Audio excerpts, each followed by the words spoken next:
கடல் தொழிலாக்கள்ற ஒரு வித்தை உண்டு. பீச்சிலிருந்து கிளம்பியாச்சு வீட்டுக்கு போறதுக்கு. கடற்கரையை சுத்தமாக வைத்திருப்போம். ஆள்கை இல்லையா? ஆனால் என்னண்டியா இது ஓடுது? இது நான் நினைக்கிறேன் பெரிய போட் போல. அவருக்கு அந்த சங்கை விடுறதுக்கு மனசு இல்லையா, அதில் கையிலேயே கொண்டுட்டு வராது.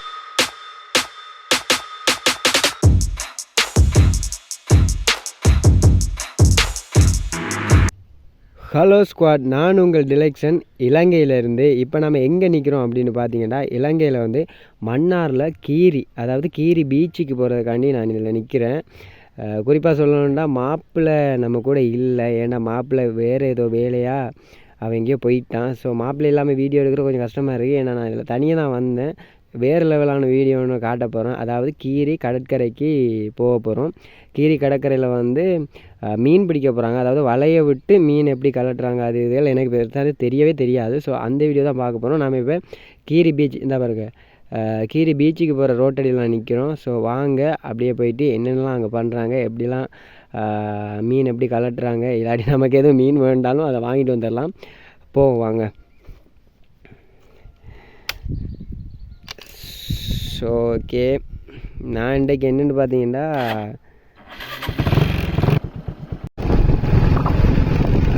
இதால் போய் தான் கீரி பீச்சுக்கு போகணும். எதுவுமே மாப்பிள்ளை நம்ம கூட இல்லை, இருந்தாலும் பரவாயில்ல. மாப்பிள்ளை இல்லாமல் வீடியோ எடுக்கிறது ரொம்ப கஷ்டமாக தான் இருக்குது. பார்த்துக்கோங்க, இதுதான் கீரி பீச். இதில் எனக்கு தெரிஞ்ச ஆட்கள் நிற்கிறாங்க. ஸோ அவங்களோட போயிட்டு வீடியோ எடுப்போம். நம்ம கீரி பீச்சுக்கு வந்துட்டோம். இதுதான் பாருங்கள், மன்னாரில் உள்ள கீரி பீச். ஸோ இங்கே தான் சண்டே ஆனால் நிறைய பேர் வருவாங்க, வந்து ஃபன் எடுத்துகிட்டு போவாங்க. இப்போ நம்ம யாரை பார்க்க வந்திருக்கோம்டா, இவர் தான். உங்களுக்கு என்ன, உங்களோட பேரை சொல்லுங்களேன். மதன். ஸோ காய்ஸ், இப்போ பார்த்தீங்கன்னா 10:52 டைம். இப்போ என்ன சொல்கிறாருண்டா, கொஞ்சம் ஒரு அரை மணித்தியாலம் வெயிட் பண்ணி தான் அந்த வலையை இழுக்கணுமா. ஒரு 3 பேர் ஒரு வலையை தூக்கிட்டு போகிறானுங்க எங்கேயாச்சும் குளம் குட்டைகளில் போட்டு மீன் பிடிக்கிறக்காண்டி. பார்த்தீங்கன்னா இதில் வந்து கடலுக்கு வாராக்க வந்தால் எப்படி அவங்க ஸ்டே பண்ணக்கூடிய இடம்லாம் கட்டி வச்சுருக்காங்க. இந்த இதுக்கு அங்கால இன்னொன்று இருக்குது பாருங்களேன். இந்த இப்போ வெயில் தானே, வெயில்களில் வந்தால் அவங்க ரிலாக்ஸாக இருந்து சாப்பிட்டுட்டு போகலாம். அந்த மாதிரியான இடங்கள் தான் கட்டியிருக்காங்க. சாப்பிட்லாம், ஃபன்னாக இருக்கலாம். இதில் வந்து டாய்லெட்லாம் இருக்குது. கேர்ள்ஸுக்கு பாய்ஸுக்குண்டு அப்படி தனியாலாம் டாய்லெட்லாம் கட்டி வச்சுருக்காங்க. இதில் ஒரு கடை ஒன்று இருக்குதுன்னு நினைக்கிறேன். கடை பெருசாண்டு இப்போ இயங்கையில். இந்த டைமில் வந்து கடல் வேறு லெவலாக இருக்குது. அதில் வேறு அமைதியாக இருக்குது. கொஞ்சம் நாம் அப்படி ரன் ஆகி போய் பார்ப்போம் கடல் என்ன மாதிரி இருக்குது, என்னென்னலாம் வச்சுருக்காங்க அப்படின்ட்டு.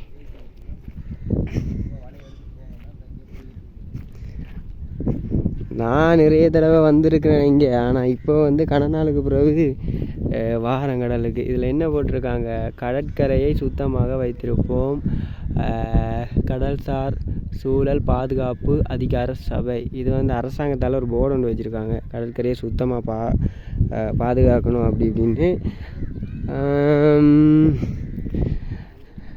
வேறு என்னத்தை சொல்கிறது, என்னென்னா சொல்கிறது, ஒன்றுமே இல்லை. இது சரியான முள் மாதிரி இருக்குது. இது ஒரு கடல் தாவரம் போல்.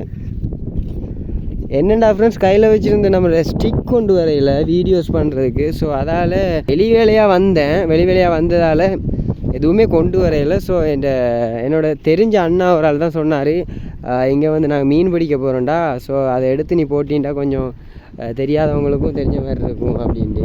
அதால் வந்து எனக்கும் மீன் பிடிக்கிறது, எப்படி மீன் பிடிக்கிறது, என்னெல்லாம் செய்வாங்க, வலையிலேருந்து எப்படி கலட்டுவாங்க, அது எதுவுமே எனக்கு தெரியாது. அதால் வந்து சரி பக்கத்தில் தான் இருக்கோம், போயிட்டு வருவோம் அப்படின்ட்டு வந்தேன். இப்போ பார்த்தீங்கன்னா இந்த சமயத்தில் வந்து கடலில் அலைகளே இல்லை.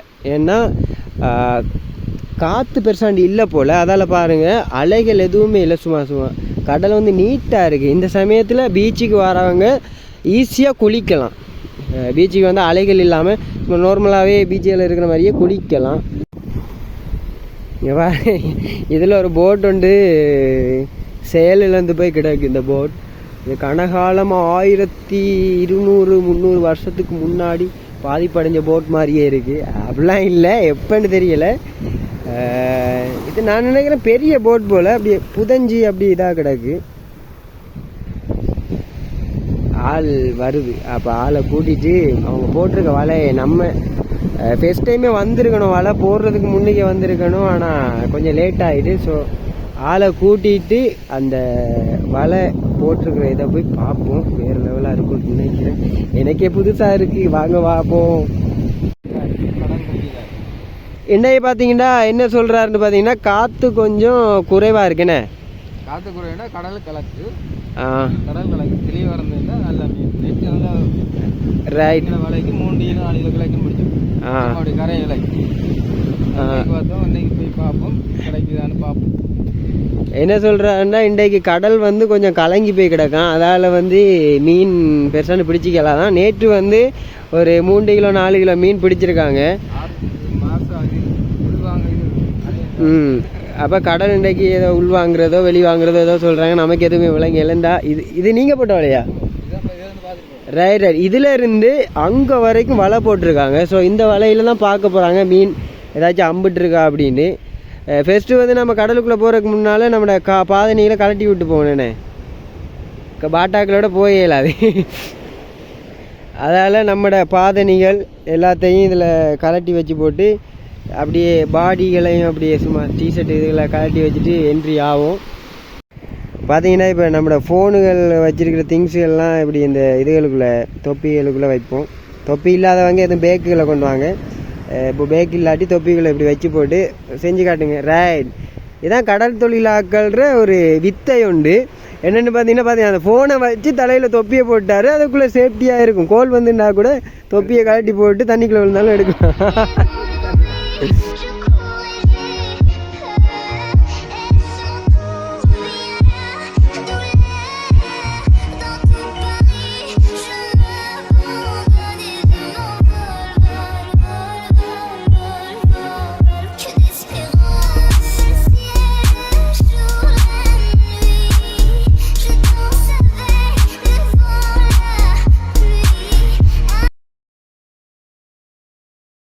ஸோ எல்லாத்தையும் கழட்டி வச்சாச்சு.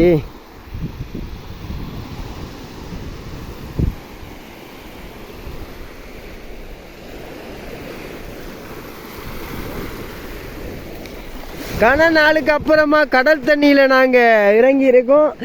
ஒரு வேறு லெவலான ஃபீலிங் உண்டு. இன்றைக்கு நம்மளோட படித்துறை பாண்டி நிற்கிறாரு, கோபால். ஸோ வாங்க இறங்கி நம்ம மீனை பிடிக்கலாம். என்ன கிடைக்குது என்ன கிடைக்காதுன்ட்டு வலையை தூக்கி பார்த்தா தெரியும். என்ன எப்படி செய்கிறது எல்லாத்தையும் நீங்கள் சொல்லணும். இப்போ நாங்கள் கரை இலக்கி இருக்கோம். கரை இலக்குனா அந்த கிழக்கன் படம் கிழக்கன் படுறதுக்காக வலை விலக்கி இருக்கோம். ஞாயிற்றுக்கிழமை யாரும் தொழிலுக்கும் போக மாட்டாங்க. சும்மா நம்ம கறிக்கு பார்க்குறதுக்கு வீட்டு தேவைக்கு பார்க்க தான் வந்தோம். பாப்பா எதுவும் கிடைக்கான்னு பார்ப்போம். கிறிஸ்தவர்கள்ற ஒரு பெருநாள் இன்றைக்கு நடக்குது, ஈஸ்டர், அதாவது ஜேசுநாதர். ஸோ நம்ம கல்வாரியெல்லாம் போயிட்டு வந்த வீடியோஸ்லாம் பார்த்துருப்பீங்க. அதால் இன்றைய நாள் வந்து கிறிஸ்தவர்களுக்கு முக்கியமான நாள். ஸோ அதால் வந்து கடல் தொழிலுக்கு போகிறவங்க ஒருத்தரும் பெருசாண்டு போகல இதுகள் இல்லை. அதால் இவங்களுக்கும் இன்றைக்கு வேலை வந்து லீவு. ஸோ அதால் வீட்டுக்கு வந்து சும்மா இருக்கிற டைம்களில் வந்து இந்த வலையில போட்டு நிரந்தரமாக இப்போ இவங்க பார்க்குற வேலை வந்து வேறு வேலை. அதால் இதுவும் கொஞ்சம் தெரிஞ்சு வச்சுக்கொள்கிறாங்க. அதால் சும்மா இருக்கிற டைம் வந்து இந்த வலையை போட்டு அதில் பார்த்தா மீன்கள் கிடச்சிதுன்னா அதை எடுத்து நம்ம கொஞ்சம் வீட்டு தேவைகளுக்கு பயன்படுத்துகிற மாதிரி இருக்குது. வலையை தூக்கி பார்த்துட்டு போகிறாரு. இது வரைக்கும் பார்த்துட்டு ஒன்றுமே இல்லை, வெறும் சங்கு தான் இருந்துச்சு. அப்படியே தூக்கி பார்த்துட்டு போவோம். நம்ம கூட நம்மளோட மாப்பிள்ளையும் வந்துருந்தா வேறு லெவலாக இருந்திருக்கும். ஆனால் மாப்பிள்ளை வரையில, அவன் ஏதோ பிஸி போல். நம்மளோட அடுத்த வ்ளாக்ஸில் மாப்பிள்ளை வருவான். வா, நமக்கு ஒரு சங்கு வந்து கிடச்சிருக்கு. இது என்ன மாதிரியான எப்படியான சங்கு, இதை பற்றி சொல்லுங்களேன். இந்த சங்குக்கு என்ன பேர், என்ன மாதிரி, எந்த ஊர்லேருந்து வந்திருக்கு? ஒரு பாகிஸ்தான்லேருந்து வந்திருக்கும். இதை வந்து எப்படி கண்டுபிடிக்க? வளம்புரியான்னா நமக்கு நல்ல விலை இருக்குது. ஆனால் நம்ம காலம காலத்தில் வளம்புரி சிக்கியிருந்தா நம்ம ஃபோனெல்லாம் தூக்கி எரிஞ்சு போட்டு வீட்டை போயிருப்போம். எப்படி கண்டுபிடிக்க எங்களுக்கு தெரிய இல்லை. அதான் பார்க்க தெரியாதுன்னு. வளம்புரி இந்த கலர்லையா இருக்கும் இல்லையே? சுத்துமாமே கைகளில் வச்சிருந்தா அந்த வளம்புரி சங்கு. இது பால் சங்கு. இப்போ இந்த சங்கை எடுத்து சாப்பிடுவாங்களாக்கு? சாப்பிடுவாங்க. சதை சாப்பிட்றதா? இப்போ நீங்கள் இதை என்ன செய்ய போகிறீங்க? தூக்கி எறிய தான் வேணும். பாக்கெட்டில் போடுங்க. இடுப்புகளில் எதுவும் பட்டி கிட்டிகள் கொண்டு வரலையா? பட்டி டாடி கொண்டு வந்திருக்காரு. இப்போ நம்ம கையில் பட்டி இல்லை, இந்த பொக்கெட்டில் வச்சிருக்கிற பொக்கெட்டுக்குள்ளே வச்சிருக்கிற பிட்டி தான் இருக்குது. உண்மைக்கு சொல்ல போனால் கடல் வேறு லெவலாக அமைதியாக இருக்குது. பாருங்கள், அலைகள் பெருசாண்டி இல்லை, கூட இருக்கா. நேற்று வந்து கொஞ்சம் அலைகள் வந்து குறைவான், இன்றைக்கு வந்து அதிகமாக அலைகள் இருக்குது அப்படின்னு சொல்கிறாரு. நேற்று நம்ம வர கிடைக்கல, அதில் தான் இன்றைக்கு வந்துருக்குறோம்டாப்பா. என்ன காலில் வலை சிக்கிட்டு. சரி, அப்படியே பார்த்துட்டே போவோம் என்னென்ன இருக்குன்னு. பெஸ்ட் ஐட்டமே நமக்கு சங்கு வந்து நிற்குது. ஆரம்ப கட்டமே சங்காக தான் இருக்குங்க. பாருங்க வலையை என்ன செஞ்சுருக்காங்க இவங்க.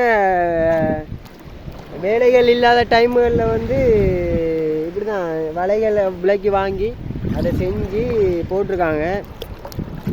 எப்படியும் இதால் கொஞ்சம் காசுகள் வந்தால் நம்ம குடும்பங்களை ரன் பண்ணக்கூடிய மாதிரி இருக்கும், நம்மளோட வீட்டு தேவைகளுக்கும் அதை பயன்படுத்துகிற மாதிரி இருக்கும். இப்படியே பார்த்துட்டு போவோம். அடுத்தது ஏதாச்சும் ஒரு சுறா மீன்கள் இல்லாட்டி ஒரு செமட்டின் ஏதாச்சும் சிக்கும் தானே. கடலோரம் வாங்கிய காத்து. ஸோ கைஸ், இப்போ பார்த்தீங்கன்னா முதல் கட்ட 2வது கட்ட பரிசோதனையில் நமக்கு என்ன கிடைச்சிருக்குன்னா கொஞ்சம் தூரம் தள்ளி வந்திருக்கோம். பாருங்கள், இதுக்கு என்ன பேர்?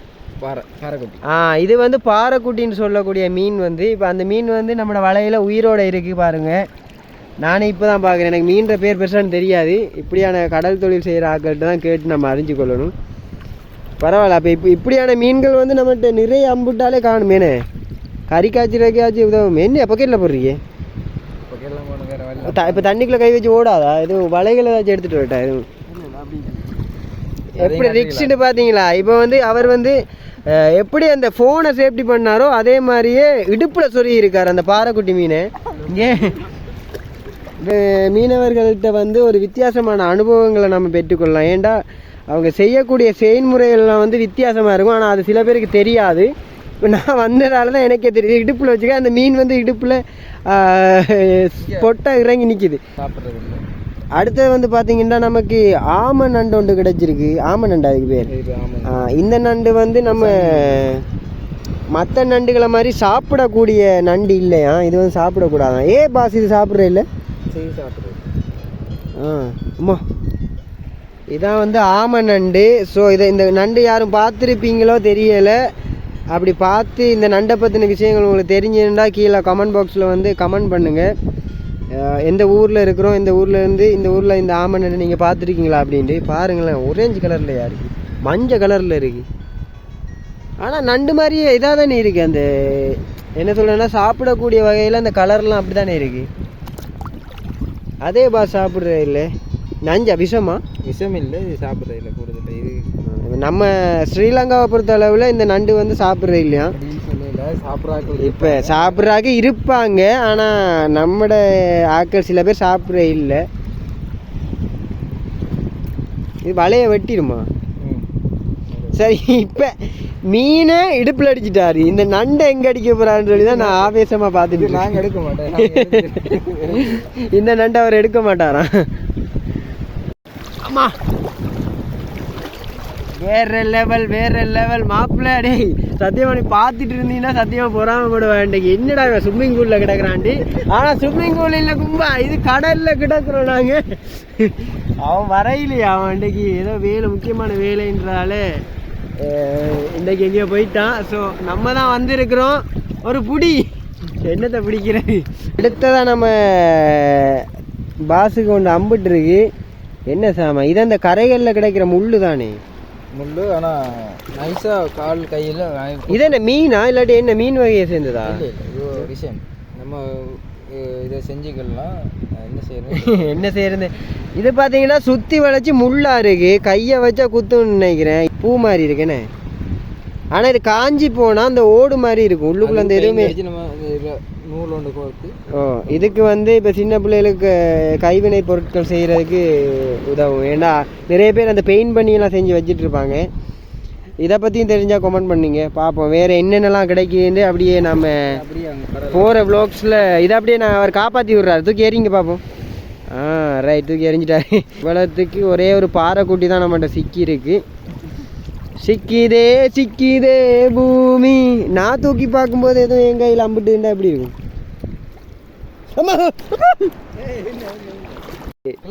கொஞ்ச நேரத்துக்கு முன்னுக்கு நாம எய்ம் பண்ணி வந்த ஒரு மீனை நம்ம பார்த்துட்டோம். அதாவது இதுதான் கிளைக்கன் மீனா. இதுக்கு தான் வலை விட்டோம். இதுக்கு தான் இவங்க வலை விட்டுருக்காங்க. ஸோ ஆனால் அதில் இவங்களை தவிர வேறு எல்லாரும் அம்பிட்டுருக்காங்க. என் காலில் வந்து ஏதோ கடிச்சின்னு பார்த்தா இவங்க தான் பாபு. இதை நீங்கள் கையில் கொண்டு வாங்க, இதை மட்டும். ரைட் காய்ஸ், பார்த்தீங்கன்னா இவர் தான் கிளைக்கன். பாருங்கள், உயிரோடு இருக்கிறாரு. வேறு லெவலாம். இதான் கிளைக்கன் மீன். ஒரு சின்ன ஒரு அளவான மீன். இது விழக்கூடவா பாஸ்? இது 100 கிராமுக்கு மேலே விழக்கூடும். இந்த மீனை பார்த்தீங்கன்னா 100 கிராமுக்கு மேலே இந்த மீன் விழக்கூட அப்படின்னு சொல்கிறாங்க. இது வந்து 100 கிராம் இருக்குமோ தெரியல, ஏன்னா சின்னனாக இருக்குது மீன். ஸோ பாருங்களேன், அந்த மீன் இதை அந்த ஷைனிங்காக இருக்குது. அப்படியே கீழே அந்த வால்லாம் அப்படியே மினுங்குது. கண் அடே என்னைய பிடிச்சிட்டிங்களாடாப்பா, ஏண்டா என்னைய பிடிச்சிங்க வாப்பான்ட்டு கத்துற மாதிரி ஒரு ஃபீலாக இருக்குது. வாய்க்குள்ளே கேமரா விட்டு பார்க்கலான்னு பார்த்தா அது இதுக்குள்ளே போகாது. சரி, இதை நம்ம வச்சுருப்போம். நம்மளை பொக்கெட்டில் அடிப்போமா, ஓடிடுவேண்ணே. சரி, கையிலே வச்சுக்கொள்கிறேன். இங்கே பாருங்கள் ஃப்ரெண்ட்ஸ், பியர் டின். இதை வந்து இந்தியா பார்டரில் இருந்தால் யாரோ குடிச்சிட்டு எரிஞ்சிருக்கீங்க. ஏன்னா இது இலங்கை டின்னு கிடையாதுண்ணே, இஞ்சத்திய டின் இல்லை. இது இந்தியாவில் வேணும் ஏதோ பியர் டின் போல் இங்கே வந்திருக்கு. இப்போ கடலை வந்து நம்ம சுத்தமாக வச்சுருக்கணும். ஆனால் என்ன செய்கிறது, கடலில் போட்டுகளில் போகும்போது அப்படி இப்படின்னு குடிச்சிட்டு போடுறது. இஞ்சால வந்து கரையில் தானே சிக்கும். என்ன செய்கிறது. அடுத்து நம்மக்கிட்ட 2 பேர் சிக்கியிருக்காங்க. இந்த மீனை பாருங்களேன் காய்ஸ், வேறு லெவலாக இருக்குது. என்ன சொல்கிறேன்டா, இப்போ உயரமும் இல்லை, ஆக அந்த ஒட்டி இதாக இருக்குது. வித்தியாசமான மீன். அந்த மீனுக்கு என்ன பேர்? எருமை நாக்குன்னு சொல்லுவாங்க. எறும்பு நாக்கா? எருமை நாக்கா? அந்த மீனுக்கு அந்த எருமை நாக்குன்னு பேர். இங்கே பாருங்களேன் இந்த மீனை. இந்த பாம்பு மாதிரி, இந்த பாம்பு எப்படி படம் எடுக்குமோ அதே மாதிரி இந்த வித்தியாசமாக இருக்குது இந்த மீன். இதுக்கு வந்து எருமை நாக்குன்னு பேர் வச்சுருக்காங்க. அது என்ன மாதிரி இந்த மீன் சாப்பிட்றதா? கருவாடு போட்டு பெருசாக இருந்தால் சாப்பிடலாம். இப்போ தண்ணியில் வாங்க விட்டுருவோம். கருவாடு போட்டு பெருசாக இருந்தால் சாப்பிடுவாங்க. அப்படி பெருசாக இல்லாட்டி இந்த மீனை அப்படி தண்ணியில் தூக்கி எறிஞ்சிடுவாங்க. இதெல்லாம் சின்னன் தானே, அதை எடுப்பீங்களா அந்த சின்ன மீன்? இது எடுக்கிறது. இது கழிவா? இது வந்து கிளி மீனா? கீழி மீனா? இது கீழி மீன் பிடிச்சிருக்கு. அதை அப்படி தூக்கி சுதந்திரமாக விடுவோம். சுதந்திரத்தை கொடுப்போம் இன்றைக்கு நம்ம. ஏறிங்க. அதை தூக்கி எறியாச்சு. அதையும் தூக்கி எறிங்க. கடிக்குமா? அதில் முள்ளுகள் எதுவும் இருக்கா? ஓடுதா? இல்லையே, செத்துட்டா ஏற்கனவே. சாகாதா? எப்படி தானா? தாங்க தொட்டு பார்ப்போம். குத்துமா? இல்லை, முள் இல்லை. பயமா இருக்கியா? சரி, முள் இல்லை, வழுக்குது. முள் இல்லை.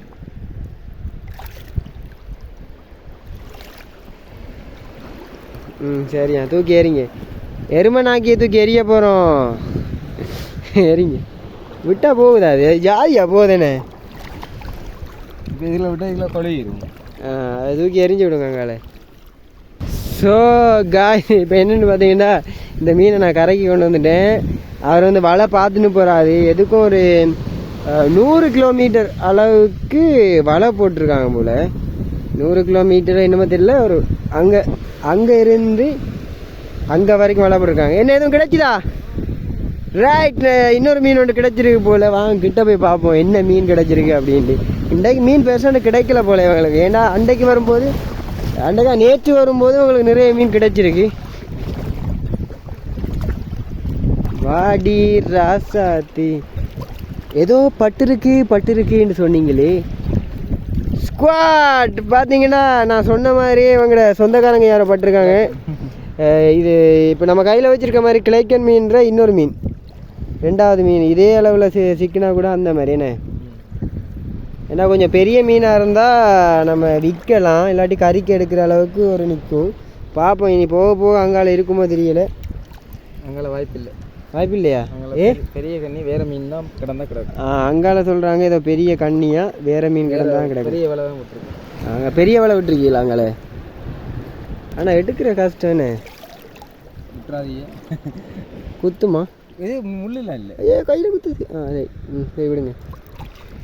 நம்மக்கிட்ட இப்போ 2 கிளைக்கன் இருக்காங்க. 2 பேரும் கும்பாவும் போல் ஒரே மாதிரியே இருக்கிறாங்க. இந்த மனுஷங்களில் டிஃப்ரெண்ட் இருக்கிற மாதிரி இந்த மீன்களுக்கு டிஃப்ரெண்ட்டே கிடையாது, எல்லாம் ஒரே மாதிரி தான் இருக்கும் மீன். அது ஒரு வித்தியாசமானப்பா. இது என்ன எங்கே கப்பல்லேருந்து கொட்டியிருக்காங்க வந்திருக்கு இலங்கைக்கு. இந்தியாவிலேருந்து பார்க்குறவங்க கொஞ்சம் குப்பைகளை இப்படி கொட்டாங்க, என்ன இலங்கை கடலுக்கு வருது. காய்ஸ், வலையை தூக்கி பார்த்தா கூளம் குப்பை தான் வருது. என்ன பண்ணுறது, கூளம் குப்பைகளை நம்ம கொண்டு போய் ஒன்றுமே செய்ய முடியாது. கடலில் போடுற குப்பைகள் கூளங்கள் தான் இப்போ வந்து கொண்டு இருக்கு. நம்ம கையில் இப்போ 2 மீன் இருக்கு பாருங்க. வேற லெவல், வேற மாதிரி. கும்பா கதைக்கிறாரு, என்னமோ சொல்கிறாரு. கும்பா உயிரோட மீனை பிடிச்சி நான் இங்கே பாருங்க தண்ணியில் வச்சிட்டு இருக்கிறதால மீன் வந்து உயிரோடு இருக்குது. ஸோ நம்ம தண்ணிக்குள்ளே வச்சு கொண்டு போவோம், கொஞ்சம் நேரமாச்சு உயிரோட வச்சுருப்போமே. பெருசான மீன் இல்லை, எல்லாம் முடிஞ்சா ஒரு சங்கு, ஒரு 3 மீன் அவ்வளோதான் நம்மளுக்கு கிடைச்சிருக்கு. இந்த சங்கு வந்து அப்படி கொஞ்சம் கொஞ்சமாக வெளியில் வர. ஆனால் இது கால்கை இல்லையா? ஆனால் என்னண்டியா இது ஓடுது, ஊந்து போகிற சாமான் தானே இது. இதில் இந்த சதை இருக்குல்ல, இந்த சதையை வச்சு தான் இவன் ஊந்து போகிறது. சங்குக்கும் உயிர் இருக்குது, எவ்வளோ பாதுகாப்பாக இருக்குண்ணே. எல்லாம் பார்த்துட்டோம். அந்த வலையில் வந்து எதுவுமே சிக்கையில், வேறு லொக்கேஷன்லாம் வலையை போடணும் போல் கிடக்கு. நம்மகிட்ட இப்போ கிட்டடியில் ஒரு 3-4 மீன் தான் கையில் அம்பிட்டுருக்கு. ஸோ வலையை வந்து வேறொரு இடத்துல போட்டு கொஞ்சம் தேருமாண்டு பார்க்க போகிறாங்களாம். பாருங்கள், ஃபுல்லாக தொப்பையாக நனைஞ்சிட்டமாடாப்பா, முழுசாக நனைஞ்சாச்சு. முக்காடு எதுக்கு ஐஸ் ஒரு மாதிரியே நமக்கு கிடைச்ச சாமான் இஞ்சை தான். இது இவ்வளோ தான் கிடச்சிருக்கு. இது கறிக்கு கூட பத்துமா அப்படின்னு தெரியல, காணாதான். இந்த 3 மீனும் இதில் ஒரு சங்கம் கிடச்சிருக்கு. ஸோ இது காணான்னு நினைக்கிறேன். இவங்க வந்து வலையை வந்து அடுத்தது வேறு இடத்துல மாற்றி போட போகிறாங்க. இங்கேருந்து பாருங்களேன், அங்கே காத்தாடி இருக்குது. மன்னாரில் வந்து பூட்டியிருக்கிற காத்தாடி அங்கே இருக்குது, அப்படி தெரியுது. அப்படி இங்கேருந்து பார்க்கும்போது தலைமன்னார் வரைக்கும் காத்தாடி பூட்டியிருக்காங்க.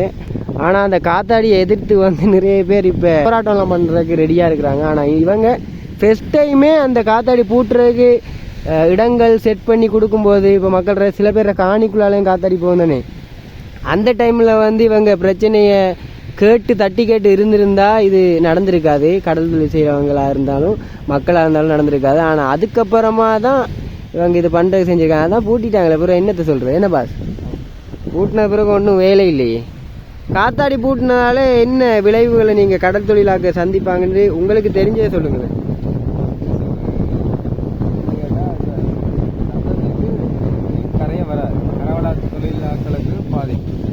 காத்தாடி பூட்டுறதால அந்த காத்தாடி சத்தத்துக்கு மீன்கள் வரான்னு சொல்கிறீங்க.